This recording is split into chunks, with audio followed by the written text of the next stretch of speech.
It's my pleasure to be able to introduce you to Colin Richardson today, a man who wields an enormous amount of power in London men's fashion.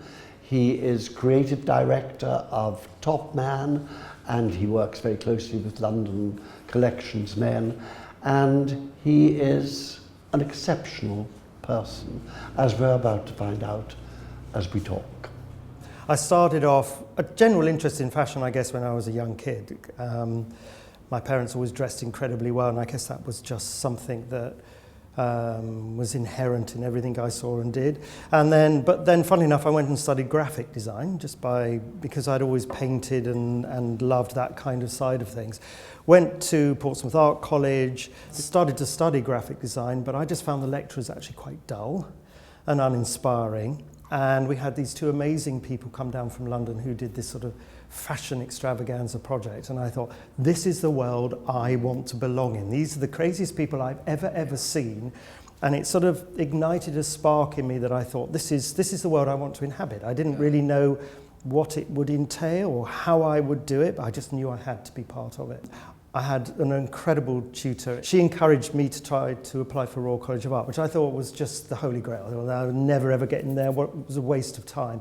But what it made me do was actually redo all my work harder, produce some work that I thought was of good enough quality. And after the interview, I managed to get in. That letter, by the way, I'm going to say, because this is one of the pivotal moments in my life, when you get a letter at home, yes, and it's full of expectancy and you think, I have not got in, so what do I do from here?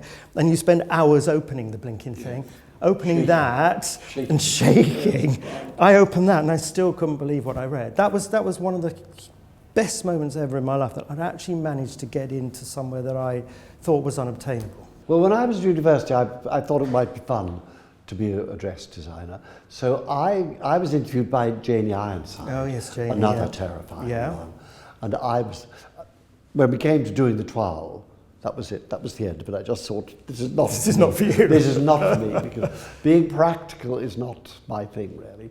Anyhow, so you went into a world really where menswear was really just beginning to move. Yeah. Marvellous time to go in. It was exciting times because yes, I think everything was on the horizon, but nobody knew what that horizon was at that time. So everything was challenging, everything was new, and to be honest, it was I loved every bit of it. What is your vision of menswear? I think my vision of menswear is very simple. I've always loved clothes, and I've always wanted to be part of a team that drives forward men's fashion, as it's pioneering, but it's very wearable. And with the team, my ethos is to let them do it to some degree, with me overseeing it.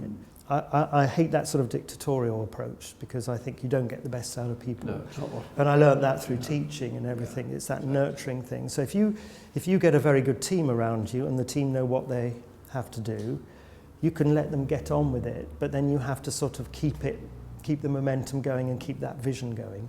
One has to remember that men are wooed into things almost against their will, and I think that what men love is technology. If you go to a motor show, yeah, they're all looking underneath the bonnet, yeah, of the Maserati, yeah, or whatever. So how do you link men's interest in technology into clothing in some way? So they've got an excuse, because there is still, in this country, there is still now only a very residual feeling that real men don't care very much about their appearance. I think men are becoming consumed by how they look and clothes in general, and knowing, and they're getting that information from absolutely everywhere. It's out there in the ether, and they're drawing on it very hungrily. So I think that is changing. I mean, we've been launching a succession of premium end ranges within Topman, and a lot of it contains wool.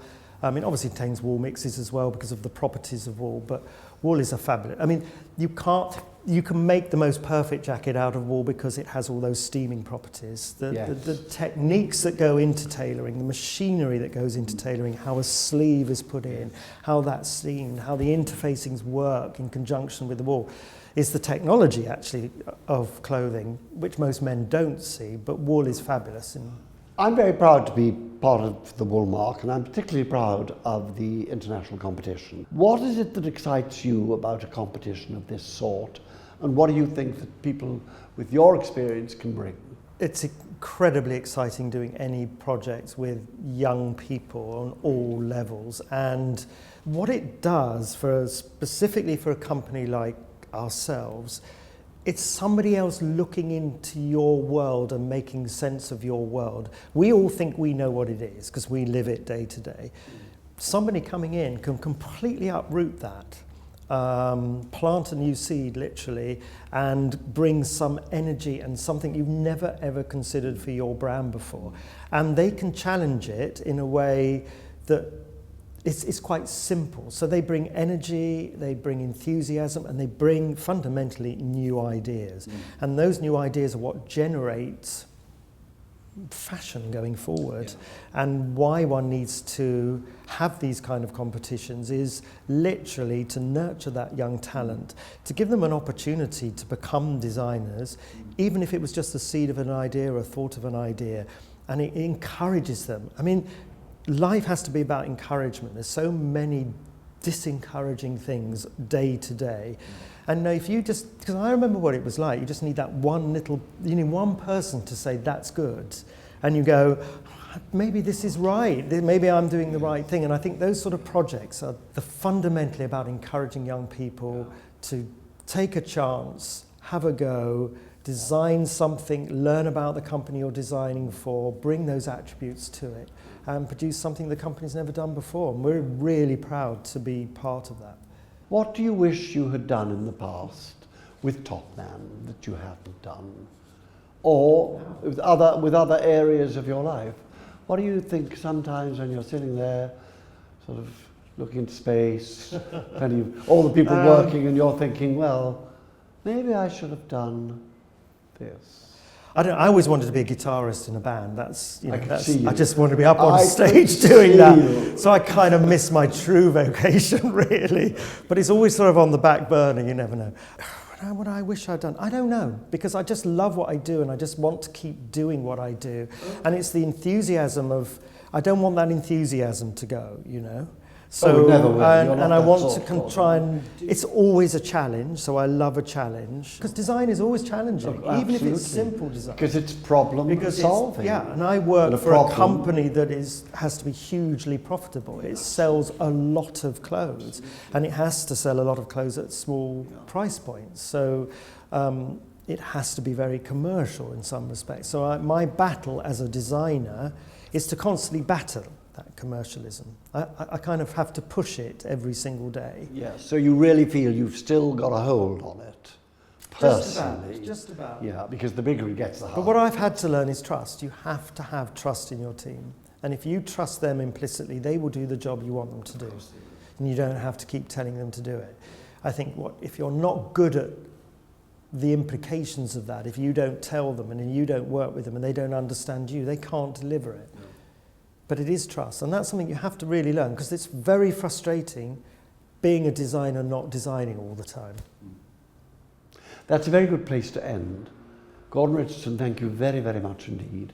Pleasure. It's been really fascinating.